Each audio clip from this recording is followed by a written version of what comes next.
this is more of a trilateral. As I said, Trump's policy was trilateral policy. This is continuation of Trump's policy to a large extent. Now, if at all there was a need for a stronger security architecture in the Indo-Pacific, a natural corollary of this thought should have been that India should be part of it. Indo-Pacific is India-centric. If it is an India-centric concept, it is all the more important that India should have been a member, A. And B, bringing in Australia, and that too as a strategic and security partner, what the US is actually going to achieve. Now, Australia is no guarantee against China in South China Sea, where the first brunt of South China Sea is being taken by Japan, or say Vietnam, or say Philippines, not Australia. And then if you have to protect Australia, what about New Zealand? Why keep New Zealand out? So there seems to be no logic behind this.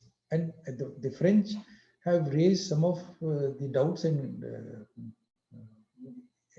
apprehensions, which are very well placed. So much so that it gives an opportunity for France and India to work together on a number of issues. But that's a different story. But what we will have to see is whether this goes beyond the present agreement as far as nuclear submarines are concerned, or it limits itself only to that kind of a situation. That is one thing that we have to see.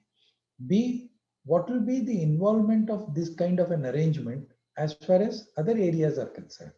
And C, the most important thing is the bringing in of UK as far as this whole idea is concerned.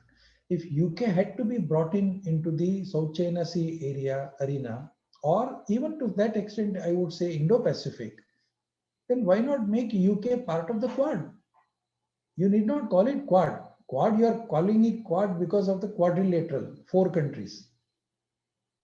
So we don't have to do it, in fact.